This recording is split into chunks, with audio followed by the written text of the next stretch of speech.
So hello everyone, ICT classrooms में आपका बहुत बहुत स्वागत है। मैं योगेश केमनी आपका बहुत बहुत स्वागत करता हूं फिजिक्स के इस लेक्चर में। तो बालकों, हम लोगों ने लास्ट क्लास में म्यूचुअल इंडक्शन, सेल्फ इंडक्शन यानी कि इलेक्ट्रोमैग्नेटिक इंडक्शन के बारे में पढ़ा था। तो अब हम उसी का थोड़ा सा रिवीजन कर लेते हैं, उसके कुछ फॉर्मूले यहाँ पर हम कर लेते हैं और उससे संबंधित कुछ प्रश्न हम देख लेंगे जो हमारे बोर्ड एग्जामिनेशन के लिए काफी इंपॉर्टेंट होने वाले हैं। तो कक्षा 12th फिजिक्स में ये चीज बहुत ज्यादा इंपॉर्टेंट भी है और काफी आने वाली भी है, क्योंकि बहुत बार ये क्वेश्चन सामने आते भी हैं।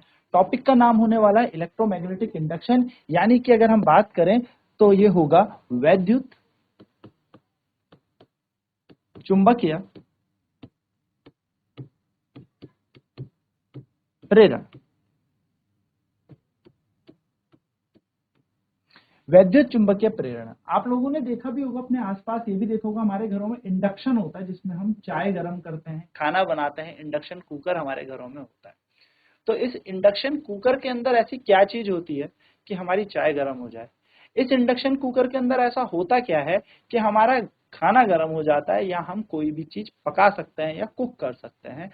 तो उसके अंदर की पूरी कहानी वैद्युत चुंबकीय प्रेरण से ही शुरू होती है। तो वैद्युत चुंबकीय प्रेरण का सिर्फ यही उपयोग नहीं है, वैद्युत चुंबकीय प्रेरण का हमारे पास ऐसा उपयोग भी है, यानी कि इलेक्ट्रोमैग्नेटिक इंडक्शन का हमारे पास जो यूज है वो आपको ट्रांसफार्मर में भी देखने को मिलेगा। क्या कभी आपने सोचा है आपका मोबाइल चार्ज कैसे होता है? सोचने वाली बात है ना। क्या कभी आपने सोचा है कि आपने इतना सा चार्जर लगाया और आपका मोबाइल चार्ज होने लगा? उसके अंदर लगा होता है ट्रांसफार्मर। अब ये ट्रांसफार्मर क्या करता है? एक हाई वोल्टेज को लो वोल्टेज में भी बदल देता है और एक लो वोल्टेज को हाई वोल्टेज में बदल देता है। तो ट्रांसफार्मर का ये काम होता है। बस बात इतनी है कि ट्रांसफार्मर काम कैसे करता है? तो काम करता है वो वैद्युत चुंबकीय प्रेरण यानी कि इलेक्ट्रोमैग्नेटिक इंडक्शन। अब इसकी कहानी शुरू कहां से होती है, उस बात को हमें समझना है। मुझे पता है आप लोगों ने ये पूरा चैप्टर कंप्लीट कर लिया है, बट इसीलिए मैं इसकी रिवीजन क्लास यहाँ पे लेके आया।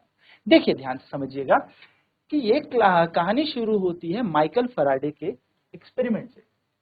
क्योंकि ऑस्टर्ड जी ने अपने एक्सपेरिमेंट में ये तो कह दिया था कि जब भी किसी तार में करंट दौड़ेगी, जब भी किसी तार में करंट दौड़ेगा तो उसके आसपास चुंबकीय क्षेत्र आ जाएगा, है ना।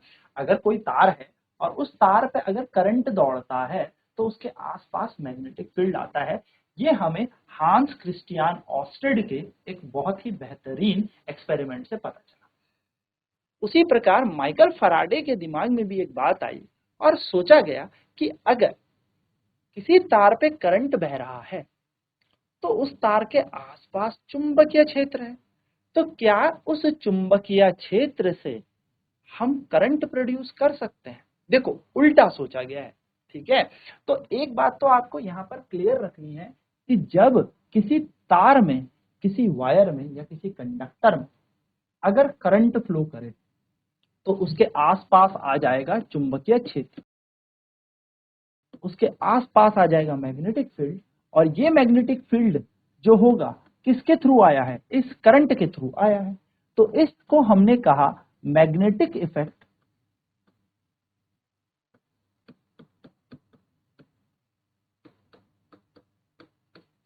Of electric current.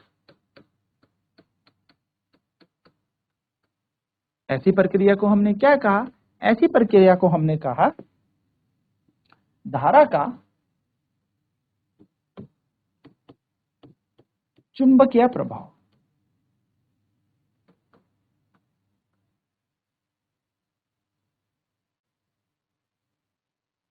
उसी प्रकार अगर मैं बात करूं कि कहीं पर मैग्नेटिक फील्ड चेंज कर दिया जाए, यानी कि चुंबकीय क्षेत्र बदल दिया जाए, तो इस चुंबकीय क्षेत्र से अगर कहीं पर करंट आ जाए तो ऐसी प्रक्रिया को हम कहते हैं इलेक्ट्रोमैग्नेटिक इंडक्शन। फिर से मेरी ध्यान से बात समझेंगे कि अगर आपने चुंबकीय क्षेत्र को बदल दिया, अगर आपने मैग्नेटिक फील्ड को बदल दिया और मैग्नेटिक फील्ड के बदलने से किसी तार में करंट आ जाए, उसके पास रखे हुए गैल्वेनोमीटर में डिफ्लेक्शन आ जाए, वो गैल्वेनोमीटर घूमने लग जाए, डिफ्लेक्ट होने लग जाए, यानी कि आपका इलेक्ट्रोमैग्नेटिक इंडक्शन की प्रक्रिया शुरू हो गई है, यानी कि आपकी वैद्युत चुंबकीय प्रेरण की प्रक्रिया शुरू हो।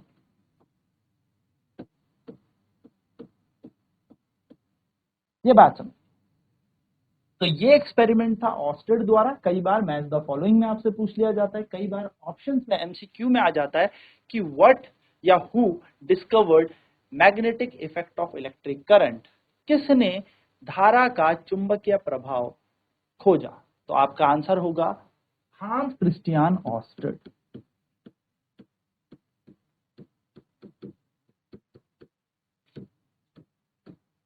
वैसे इसको ऑस्टेड एक्सपेरिमेंट से भी हम जानते हैं, ठीक है।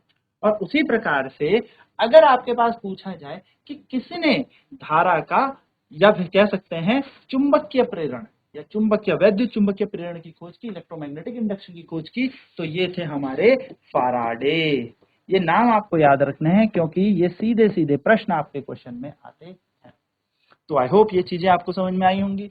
नाउ बात करते हैं कि कैसे किसी मैग्नेटिक फील्ड से धारा है, तो उसके लिए हमें जानना होगा मैग्नेटिक फ्लक्स। मैग्नेटिक फ्लक्स जिसको हम चुंबकीय प्रवाह भी कहते हैं।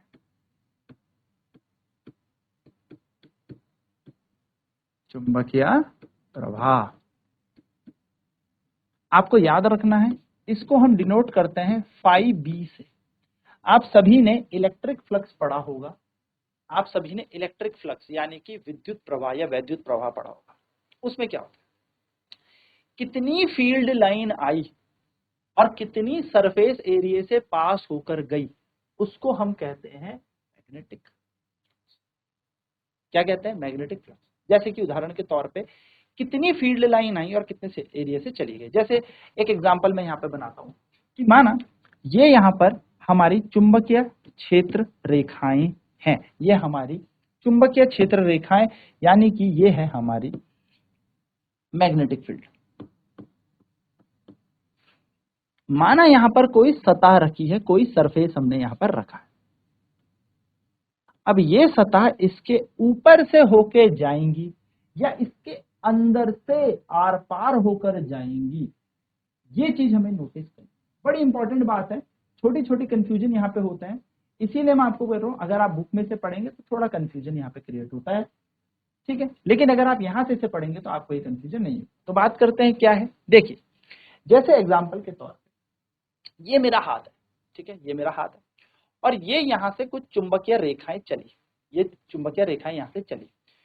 तो जब मेरे हाथ से चुंबकीय रेखाएं ऐसे ऊपर से छू के जा रही हैं, तो क्या ये इसको आर पार कर रही हैं? नहीं, ये तो इसके ऊपर से चली गई। लेकिन अगर मैं अपना हाथ यूं कर दूं और ऐसे इस रेखाओं को भेजूं, तो दोस्तों ये आर पार कर, है ना। सारे बालक इसमें ध्यान देंगे कि अगर ये चुंबकीय रेखाएं आ रही हैं, ये मैग्नेटिक फील्ड आ रहा है और मेरे हाथ को ये अगर आर पार करेगा तो कुछ इस प्रकार से करेगा आर पार, कुछ इस प्रकार से ये आर पार करेगा। तो जब ये इसको आर पार करेगा, इस सतह को आर पार करे, तो हम कहेंगे कि कितनी लाइन कितने सरफेस एरिया से पास होके गई हैं, उसी को हम इसका मैग्नेटिक फ्लक्स कहते हैं, चुंबकीय प्रवाह कहते हैं। सो हम यहां पर क्या कहने वाले हैं, इसको डिफाइन अगर हम करें, so the number of field lines, the number of field lines passing through the surface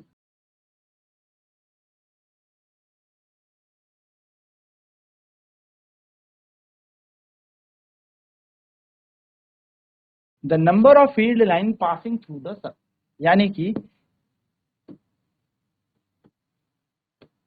कितनी चुंबकीय रेखाएं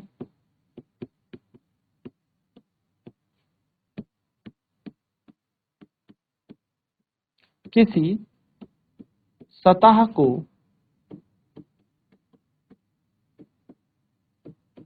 आर पार करके गई या पास करके गई, तो हम आर पार लिख देते हैं, आर पार करके गई।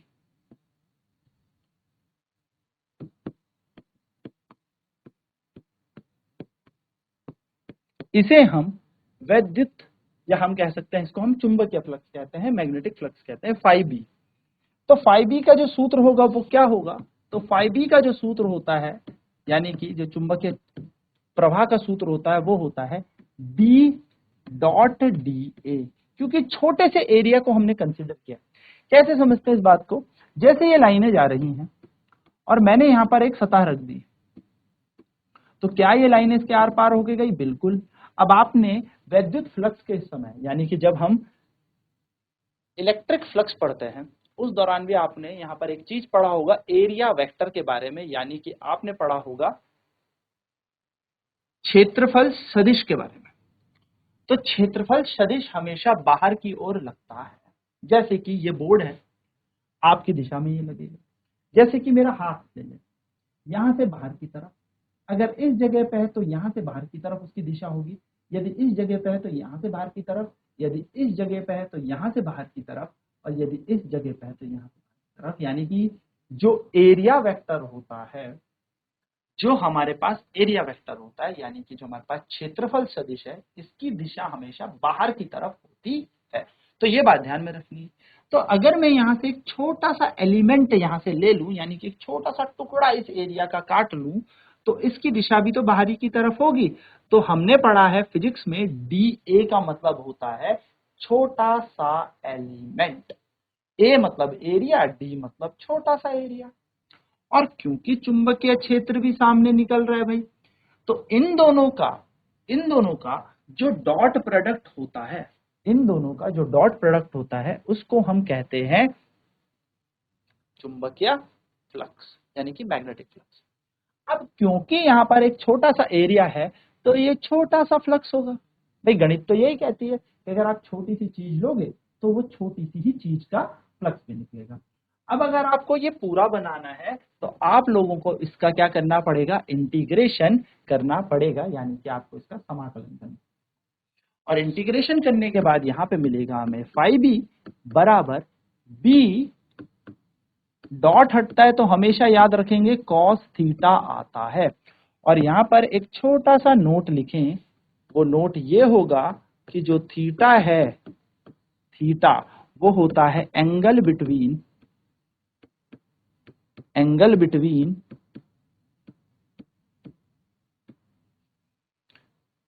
मैग्नेटिक फील्ड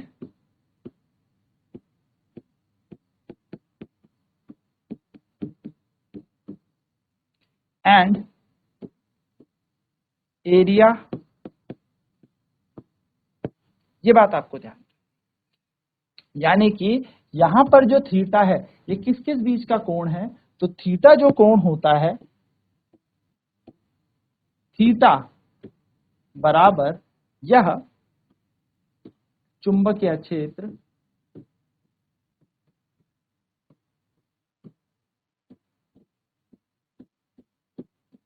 और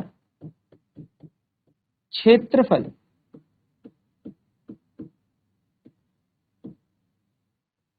के बीच का कोण होता है।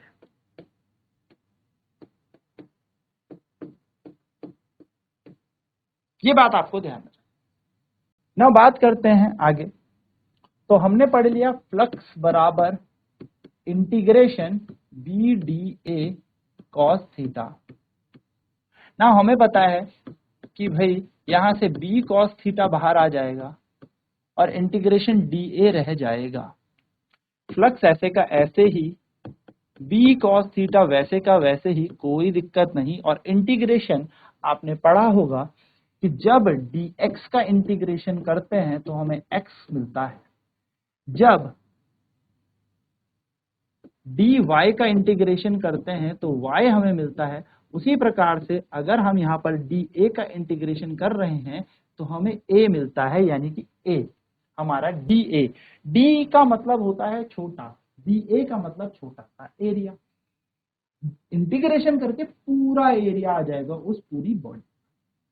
ठीक है, तो अगर हम यहाँ पे लगाएं तो dA का इंटीग्रेशन बन जाएगा a, and the final formula for the magnetic flux will be जो हमारे पास चुंबकीय प्रवाह या चुंबकीय फ्लक्स का जो सूत्र होगा वो बन जाएगा BA cos थीटा।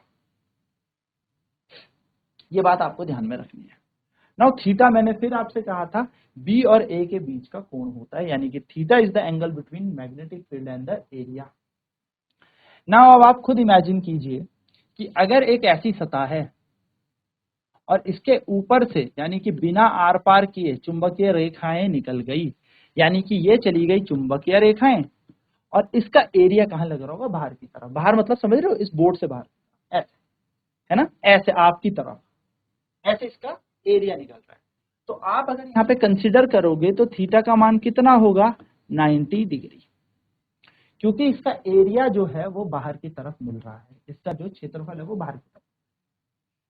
तो अगर आप यहां से फ्लक्स निकालेंगे तो वो निकलेगा BA cos 90 और फ्लक्स का यहां पर जो मान आएगा वो आ जाएगा 0, यानी कि देयर इज नो फ्लक्स। अब आप बोलेंगे सर ऐसा क्यों? क्योंकि हमने फ्लक्स की डेफिनेशन में पढ़ा था, परिभाषा में यही पढ़ा था कि कितनी रेखाएं किसी सतह को पार करके निकले या आर पार करके निकले, पर यहां पर आर पार तो हो ही नहीं रही है, ये इसके ऊपर से निकल गई, छू कर निकल गई, इसको आर पार होना चाहिए था। लेकिन वहीं पर अगर मैं बात करूं कि ये एक सतह है और ये चुंबकीय क्षेत्र, तो आप इमेजिन कीजिए कि अगर ये एक सतह है और यहां से ये चुंबकीय क्षेत्र चला, तो चुंबकीय क्षेत्र से आर पार कर रहा है, इसका एरिया वेक्टर कहां लगेगा, बाहर की तरफ, इसका एरिया वेक्टर बाहर लगेगा। तो जब इसका एरिया वेक्टर बाहर लगेगा और यहां पर मैग्नेटिक फील्ड यानी कि चुंबकीय क्षेत्र भी उसी दिशा में है, तो मैग्नेटिक फील्ड और एरिया वेक्टर दोनों के दोनों सेम डायरेक्शन में है। तो यहां पर जो थीटा है वो हो जाएगा 0 एंड फ्लक्स का फॉर्मूला जो आएगा वो बन जाएगा BA cos 0। अब मेरे सारे प्यारे बालकों, सभी को पता है cos 0 का मान होता है 1, तो हमारा जो फ्लक्स बन जाएगा वो बन जाएगा B, सिंपल। तो हमारा फ्लक्स बन गया BA। क्लियर?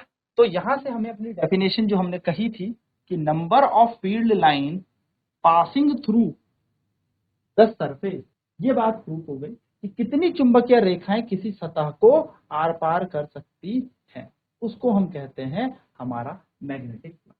तो phi b equal to B. Now यहां से आगे की बात करते हैं, चर्चा करते हैं। phi b बराबर हमने पढ़ा b इंटू ए। अगर हम यूनिट की बात करें, यूनिट ऑफ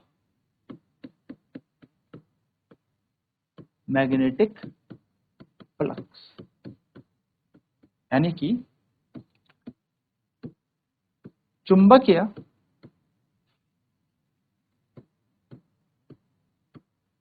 प्रवाह का इकाई,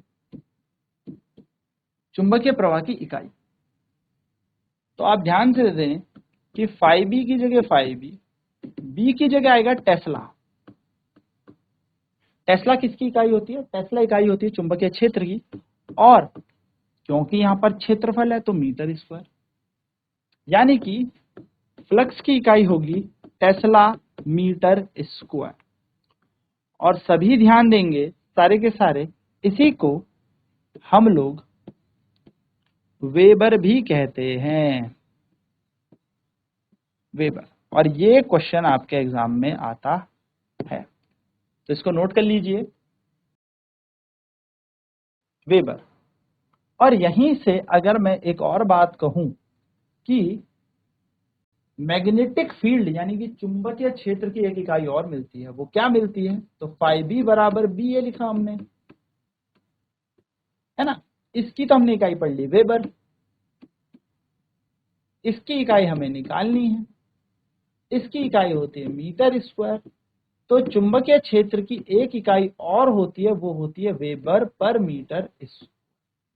तो आपसे जो क्वेश्चन बनता है वो किस तरीके से बनता है ये मैं आपको बता देता हूं। एमसीक्यू क्वेश्चन इससे बनता है, और एमसीक्यू क्वेश्चन कुछ इस प्रकार बनता है,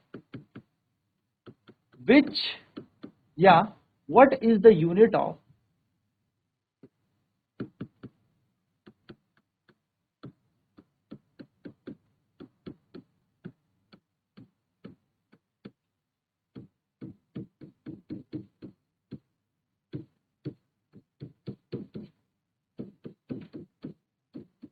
फ्लक्स। क्वेश्चन आएगा आपके पास, चुंबकीय प्रवाह की इकाई क्या है?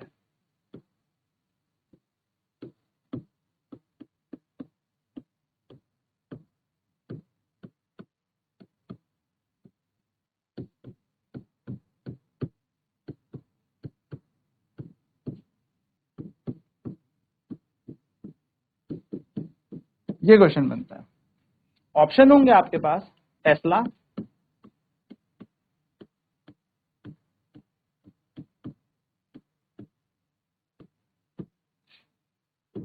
Weber,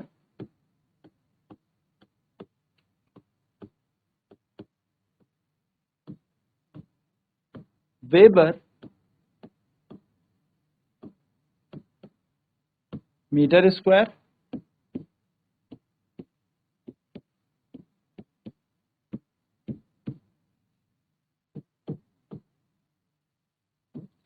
ampere metre. यानी कि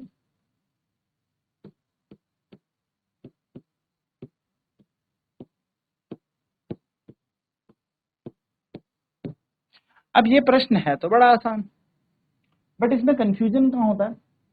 वेबर मीटर स्क्वायर में, वेबर पर मीटर स्क्वायर में, वेबर में, इसमें बड़ा कंफ्यूजन हो जाता है। तो आपको ध्यान देना है कि पूछा है मैग्नेटिक फ्लक्स, तो मैग्नेटिक फ्लक्स मतलब फाई बी, तो फाई बी की इकाई होती है भाई वेबर। मैग्नेटिक फील्ड की होती है वेबर पर मीटर स्क्वायर। तो ये क्वेश्चन के हिसाब से मैग्नेटिक फ्लक्स की इकाई हो जाएगी हमारी वेबर।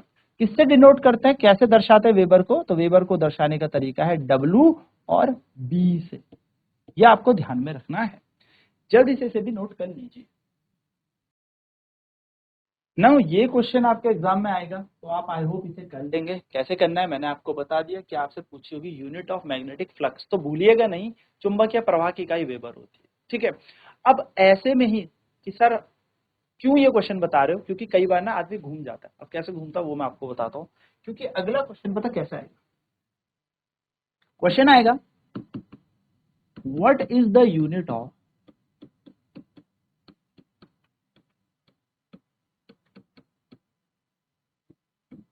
Magnetic field.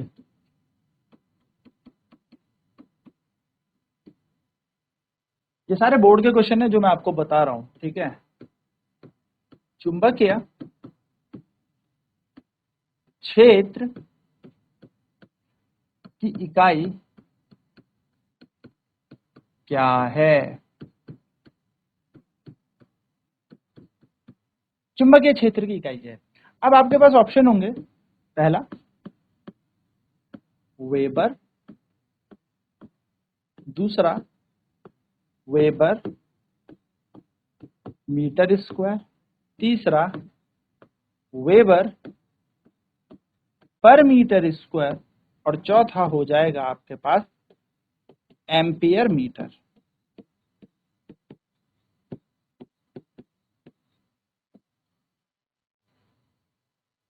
यानी कि यहाँ पे आपके पास दे देगा वेबर, यहाँ पे आपके पास दे देगा वेबर मीटर का स्क्वायर, यहाँ पे दे देगा वेबर पर मीटर का स्क्वायर, और यहाँ पे आपको दे देगा ampere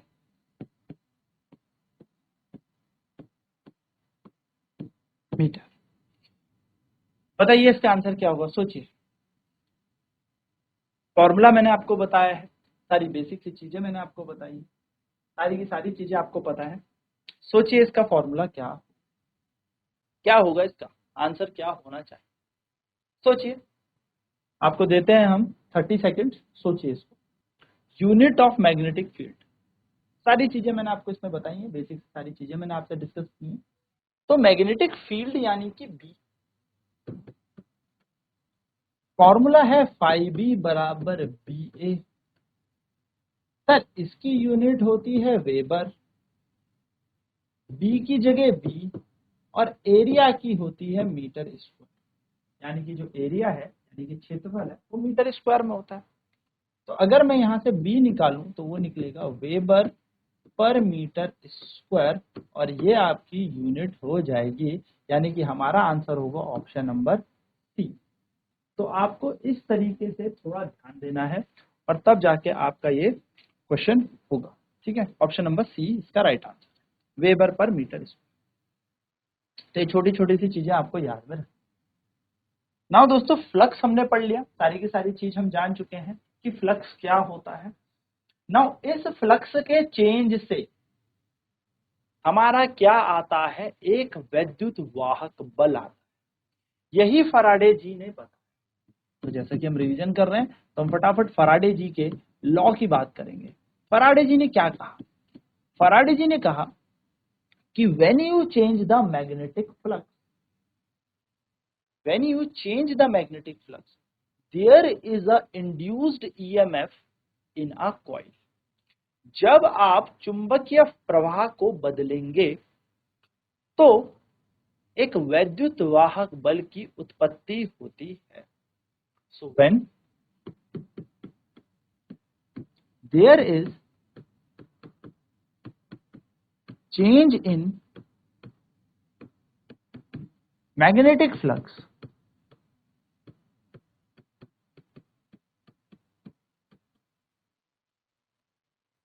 an induced EMF is generated. But क्या खुद ब खुद ही नहीं, समय के साथ साथ, टाइम के साथ साथ अगर आपका मैग्नेटिक फ्लक्स बदलेगा तो एक इंड्यूस्ड ईएमएफ आ जाएगा। When there is a change in magnetic flux, an induced EMF is set up in the coil, wire, whatever आप उसको कह लीजिए। This phenomena is known as electromagnetic induction. This phenomena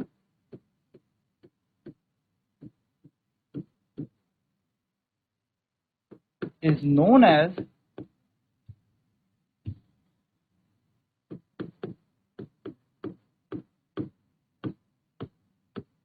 electromagnetic induction. I am writing EMI, आपको exam में पूरा लिखना है electromagnetic induction. यानी कि जब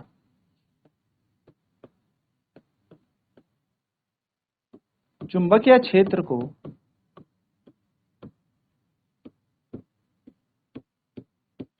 या चुंबकीय प्रवाह को, है ना, प्रवाह को बदला जाता है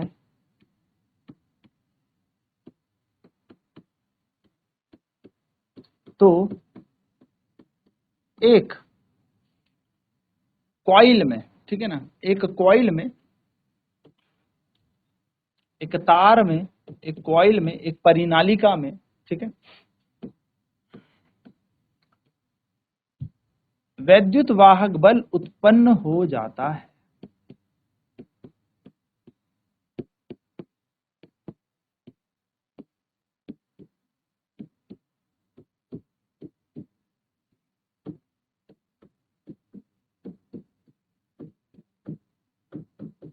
और इस प्रक्रिया को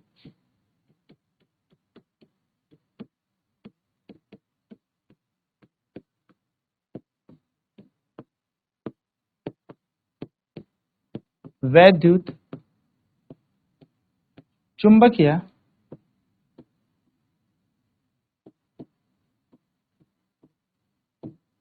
प्रेरण कहते हैं।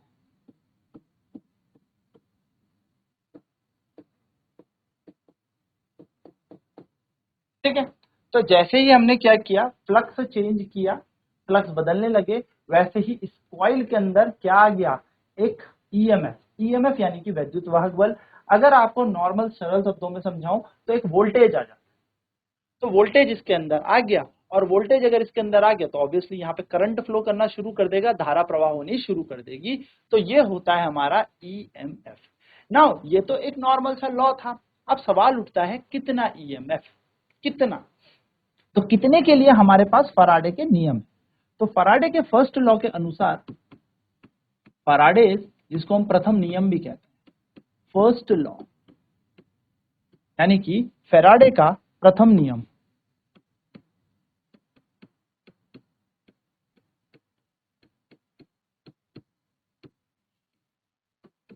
तो फैराडे का प्रथम नियम कहता है, इस स्टेटमेंट को ध्यान में रखना कि कितना, अब देखो ना हम जैसे फिजिक्स पढ़ते हैं तो हम फिजिक्स में ये भी पढ़ते हैं कि कितना, कैसे, कितना फॉर्मूला होगा, उसकी क्या अमाउंट होगी, कितनी मात्रा होनी चाहिए, यानी कि हमें फॉर्मूलाज के बारे में भी जानना।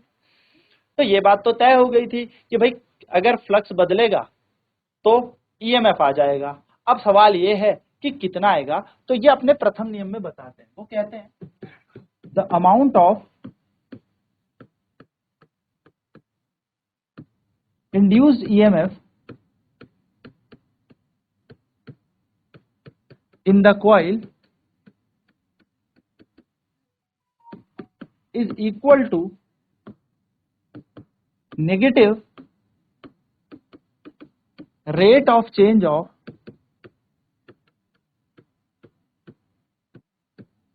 Magnetic flux. यानी कि आप जितना मैग्नेटिक फ्लक्स बदलेंगे, जितना चुंबकीय फ्लक्स बदलेंगे समय के साथ साथ, उतना ज्यादा ईएमएफ आ जाएगा। सो जिसको हम लिख सकते हैं E बराबर minus delta phi B upon delta T. तो ये याद रखना है आप। तो आई होप ये छोटी छोटी चीजें समझ में आई होंगी। कल इसी के आगे हम कंटिन्यू करेंगे। तो आईसीटी वर्चुअल क्लासेस से जुड़ने के लिए थैंक यू सो मच।